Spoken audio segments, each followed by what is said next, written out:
ಕೊಪ್ಪಳದ ಬಸಾಪುರ ಬಳಿ ಕಾಲುವೆ ಒಡೆದು ನೀರು ಪೋಲಾಗಿದೆ. ಕಾಲುವೆ ನೀರು ಜಮೀನಿಗೆ ನುಗ್ಗಿ 100 ಎಕರೆ ಬೆಳೆ ಹಾನಿಯಾಗಿದೆ. ಬರೋಬ್ಬರಿ 300 ಎಕರೆ ಭತ್ತದ ಬೆಳೆ ಸಂಪೂರ್ಣ ನೀರು ಪಾಲಾಗಿದೆ.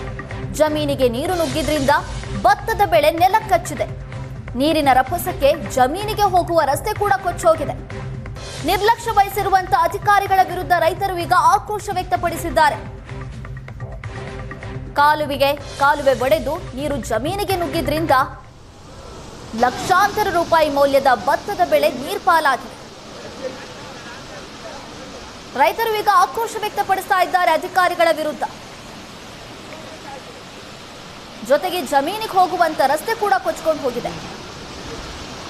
ಆ ದೃಶ್ಯವನ್ನ ನಾವು ಸ್ಕ್ರೀನ್ ಮೇಲೆ ನೋಡ್ತಾ ಇದ್ದೀವಿ.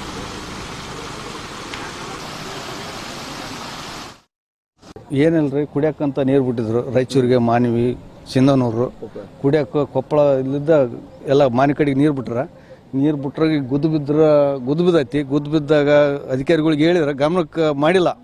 4 ತಿಂಗಳಾಗೈತೆ ಅಂತೆ ಅವ್ರು ಹೇಳಿ. 4 ತಿಂಗಳಾದ್ರೂ ಹೇಳಿದ್ರೆ 12 ತಾಸಿನಾಗ ನೀರು ಬಿಟ್ಟು ಹೊಡೆದೋಗೈತಿ. ಮುಂದೆ ಕುಡಿಯೋಕೆ ಕೂಡ ನೀರಿಲ್ಲ, ಬೋರ್ನ ನೀರಿಲ್ಲ. ಸಮಸ್ಯೆ ಇದು ಹೆಂಗಂತ ಅರ್ಥ.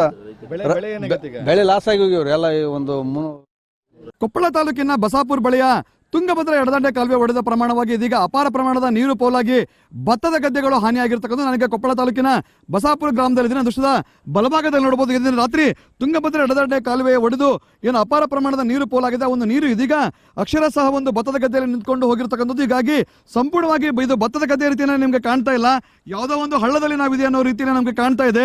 ನೋಡ್ಬೋದು ದೊಡ್ಡ ದೊಡ್ಡ ಏನು ರಸ್ತೆಯ ಕಲ್ಲುಗಳಾಗಿರ್ಬೋದು, ಮತ್ತೊಂದು ಕಡೆ ಕೆನಾಲ್ನ ಕಲ್ಲುಗಳು ಈ ಒಂದು ರಸ್ತೆಯ ತುಂಬಾ ನಿಂತ್ಕೊಂಡು ಒಂದು ರೀತಿಯಲ್ಲಿ ಸಂಪೂರ್ಣವಾಗಿ ಕೆಸರುಮಯವಾಗಿರ್ತಕ್ಕಂಥದ್ದು.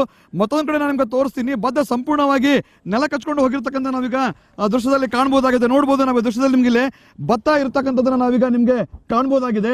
ಅಂದ್ರೆ ಭತ್ತ ಸಂಪೂರ್ಣವಾಗಿ ಕೈಗೆ ಬಂದಿತ್ತು. ಇನ್ನೇನು 10 ದಿನಗಳ ಕಾಲ ತಡೆದ್ರೆ ಭತ್ತವನ್ನ ಕಟಾವು ಮಾಡಲಾಗ್ತಾ ಇತ್ತು. ಅದಕ್ಕಿಂತ ಪೂರ್ವದಲ್ಲೇ ಏನು ತುಂಗಭದ್ರಾ ಎಡದಂಡೆ ಕಾಲುವೆ ಒಡೆದು ಇಷ್ಟೊಂದು ಹಾನಿಯಾಗಿರ್ತಕ್ಕಂಥದ್ದು ನೋಡ್ಬೋದು ನಾವಿಲ್ಲ. ಒಂದ್ ಕಡೆ ಭತ್ತ ಇರ್ತಕ್ಕಂಥದ್ದು, ಮತ್ತೊಂದು ಕಡೆ ಸಂಪೂರ್ಣವಾಗಿ ಕಲ್ಲು ಮಣ್ಣಿನಿಂದ ಈ ಒಂದು ಗದ್ದೆ ಆವೃತವಾಗಿರ್ತಕ್ಕಂಥ ನಾವೀಗ ದೃಶ್ಯದಲ್ಲಿ ಕಾಣಬಹುದಾಗಿದೆ. ಈ ಬಗ್ಗೆ ಮಾತಾಡೋ ಜೊತೆಗೆ ಸ್ಥಳೀಯ ರೈತರಿದ್ದಾರೆ, ಅವರು ಮಾತಾಡುವಂತ ಒಂದು ಕೆಲಸವನ್ನ ಕೂಡ ನಾವು ಮಾಡೋಣ. ಹೇಳಿ, ಈಗ ಇದು ನಿಮ್ಗೆ ಯಾವಾಗ ನಿಮ್ ಗಮನಕ್ಕೆ ಬಂದಿತ್ತು? ಈಗ ನಿಮ್ಗೆಲ್ಲ ಏನೆಲ್ಲ ಹಾನಿಯಾಗಿದೆ ಏನು ಅಂತ? ಸರ್, ಇದು ಕನಿಷ್ಠ ಒಂದು 5-6 ತಿಂಗಳ ಸರ್ ಇದನ್ನ ಬೊಂಗ ಬಿದ್ದು ಅಧಿಕಾರಿಗಳನ್ನ ಭಾಳ ಸಲ ನಾವು ಕರೆದು ತೋರಿಸಿವಿ. ಆರ್ಐಗಾಗಲಿ, AWL-ಗಾಗಲಿ, ಜೈಗಾಗಲಿ, ಈ ಕಾರ್ಯದವ್ರಿಗಾಗಲಿ ಭಾಳ ಸಲ ಹೋಗಿ ತೋರಿಸಿವಿ. ಅವ್ರು ಏನಂದ್ರೆ ಏನಾಗೋದಿಲ್ಲ ತಗೋರಿ, ಅದನ್ನು ಭಾಳ ಪ್ರಮಾಣದಲ್ಲಿ ಸಣ್ಣ ಪ್ರಮಾಣದ ಐತಿ ಅಂತ ಇದ್ರು ಅವರು. ನೀರು ಯಾವಾಗ ಹೆಚ್ಚಾಗತ್ತೆ ರೀ ಅವಾಗ ಜಾಸ್ತಿ ಇದು ಪ್ರಾಬ್ಲಮ್ ಆಗತ್ತಂತ ಭಾಳ ಸಲ ಹೇಳಿ ನಾವು. ಅವ್ರು ಹೇಳಿದ್ರೆ ದಿವ್ಯವಾಗಿ ನಿರ್ಲಕ್ಷ್ಯ ಮಾಡ್ಯಾರ ನಮಗೆ. ಅವ್ರು ನಮ್ಮ ಜೊತೆ ಏನಂದ್ರೆ ಅವರು ಆಟ ಕೊಂಡು ಲೆಕ್ಕಕ್ಕಿಲ್ಲ ಅನ್ನೋ ರೀತಿ ಅವರು ನಮ್ಮ ಜೊತೆ ಬಿಹೇವ್ ಮಾಡ್ಯಾರ. ಅವ್ರು ರೈತರು ಅಂದ್ರೆ ಅವ್ರಿಗೆ ಏನು ಅನ್ಕೊಂಡ್ರೆ ಅವ್ನು ಕಣ್ಣಿಗೆ ಗೊತ್ತಿಲ್ಲ. ಇದು 1 ಲಕ್ಷದ ಒಳಗೆ ಆಗೋ ಕೆಲಸ. ಈಗ ಕನಿಷ್ಠ ಅಂದ್ರೆ ಎಷ್ಟು ಸಾವಿರಾರು ಕೋಟಿ ಬೇಕಾಗತ್ತೆ. ಈಗೆಲ್ಲ ಇಲ್ಲಿ ಇದಿಷ್ಟು ರೈತರಿಗೆಲ್ಲ ಹಾಳಾಗಿದ್ದಾರೆ. ಇದು ಎಲ್ಲ ಇದಕ್ಕೆ ಮೇನ್ ಪರಿಹಾರ ಮಾಡ್ಕೊಡ್ಬೇಕು. ನನಗೆ ನಮಗೆ ಮೊದಲ ಪರಿಹಾರ ಮಾಡ್ಕೊಡ್ಬೇಕು. ಅವಾಗ ಅದನ್ನ ಕಾಲೇ ರಿಪೇರಿ ಮಾಡಿದ್ರಿ ಅದೇನೋ ಮಾಡ್ತೀವಿ ಅವ ಆಮೇಲೆ ಮಾಡ್ರಿ. ಅದು ಈಗ ನೋಡ್ಬೋದು, ನಾವೀಗ ಸಾಮಾನ್ಯವಾಗಿ ಕಷ್ಟಪಟ್ಟು ರೈತರು ಬೆಳೆಯನ್ನ ಬೆಳೆದಿರ್ತಾರೆ. ಈಗ ಕೈಗೆ ಬಂದು ತುತ್ತು ಬಾಯಿಗೆ ಬಲ್ಲಂತ ಪರಿಸ್ಥಿತಿ ಇವತ್ತಿನ ರೈತರ ಪರಿಸ್ಥಿತಿ ಆಗಿದೆ. ತಾವು ಎಷ್ಟು ಎಕರೆ ಭತ್ತವನ್ನ ಬೆಳೆದ್ರಿ, ತಮಗೆ ಏನು ಹಾನಿ ಆಗಿದೆ ಅಂತ? ನಮ್ದು ನೋಡ್ರಿ ಸಣ್ಣ ಪುಟ್ಟ ಅಂದ್ರೆ ಸತ್ತನಿಗೆ ನಮಗೆ 5 ಎಕರೆ ತನ ನಮ್ಮನ್ನ ಎಲ್ಲ ನಷ್ಟ ಆಗಿದೆ. ಈಗ ಇದೇನಾಗಿದೆ ಅಂದ್ರೆ ಈಗ ಅಧಿಕಾರಿಗಳು ನಿರ್ಲಕ್ಷ್ಯದಿಂದನೇ ಆಗಿರೋದು. ಇದು ಏನು ಯಾವುದೇ ರೀತಿಯ ಆಕಸ್ಮಿಕವಾದಂತ ಆಗಿದ್ದಲ್ಲ. 4 ತಿಂಗಳ ಹಿಂದ್ಗಡೆನೆ ಸಣ್ಣ ರಂಧ್ರ ಬಿದ್ದಿತ್ತು. ನೀರಾವರಿ ಇಲಾಖೆದವರಿಗೆ, RI-ದವರಿಗೆ, AWL-ಅವರಿಗೆ ಕರೆಸಿ ತೋರಿಸಿದಾಗ ಅವ್ರು ಏನಂದ್ರು, ಇಲ್ಲ ಸಣ್ಣದಿದೆ, ಏನು ಆಗಂಗಿಲ್ಲ, ಅಷ್ಟೇನು ದೊಡ್ಡ ಪ್ರಮಾಣ ಆಗಂಗಿಲ್ಲ, ನೀರು ಕೆಳಗಡೆ ಬಂದ ಮೇಲೆ ನಾವೆಲ್ಲ ರಿಪೇರಿ ಮಾಡಿಸ್ಕೊಡ್ತೀವಿ ಅಂತಂದು ಹೇಳಿದ್ರು. ಸರಿ ಬಿಡು ಅಂತ ನೋಡಿದ್ವಿ. ಬರ್ತಾ ನೀರು ಏರಿಸ್ತಾ ಹೋದ್ರು, ಕುಡಿಯೋಕೆ ನೀರು ಬಿಡ್ತಾ ಅಂತಂದು ಹೇಳಿ ರಾಯಚೂರಿಗೆ ದೊಡ್ಡ ಪ್ರಮಾಣಕ್ಕೆ ಬಿತ್ತು. ಸ್ವಲ್ಪ ಅವಾಗ ಸದನ ಕರೆ ತೋರಿಸಿದ್ರೆ ಬಂದು ಎಲ್ಲ ಸರ್ವೆ ಮಾಡಿ ಒಂದು 600 ಮೀಟರ್ ತನಕ ಎಲ್ಲ ಸರ್ವೆ ಮಾಡ್ಕೇಸಿ ಎಲ್ಲ ನೋಡೋಗಿದ್ದಾರೆ. ಆಯ್ತು ನೋಡಮ್ಮ, ನೀರು ಹಾಕರ್ ಬಿಡಂಗಿಲ್ಲ ನಾವು ಈಗ ಸದ್ಯಕ್ಕೆ. ಸಣ್ಣ ಪುಟ್ಟ ನಷ್ಟ ಅಲ್ಲ, ದೊಡ್ಡ ಪ್ರಮಾಣ ನಷ್ಟ ಆಗಿದೆ. ಕಮ್ಮಿ ಅಂದ್ರೆ 200ರಿಂದ 250 ಎಕರೆ ನಷ್ಟ ಆಗಿದೆ. ಆ ಗದ್ದೆ ಒಳಗಡೆ ಈಗ ಏನಾಗಿದೆ, ಉಸುಗು, ಕೊಲ್ಲು, ಮಣ್ಣು ಎಲ್ಲ ಬಂದು ಬಿದ್ದಿದೆ. ಅದೆಲ್ಲ ತೆಗಿಸ್ಕೊಡೋ ಜವಾಬ್ದಾರಿ ಅವ್ರದ್ದು, ಅಧಿಕಾರಿಗಳದ್ದು. ಆಮೇಲೆ ಪರಿಹಾರ ಕೊಡ್ಬೇಕು.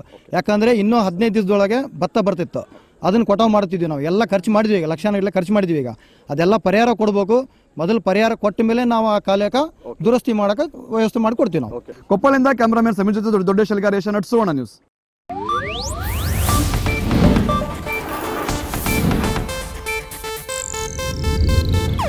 ಇದು ಏಷ್ಯಾನೆಟ್ ನ್ಯೂಸ್ ನೆಟ್ವರ್ಕ್ ಪ್ರಸ್ತುತಿ.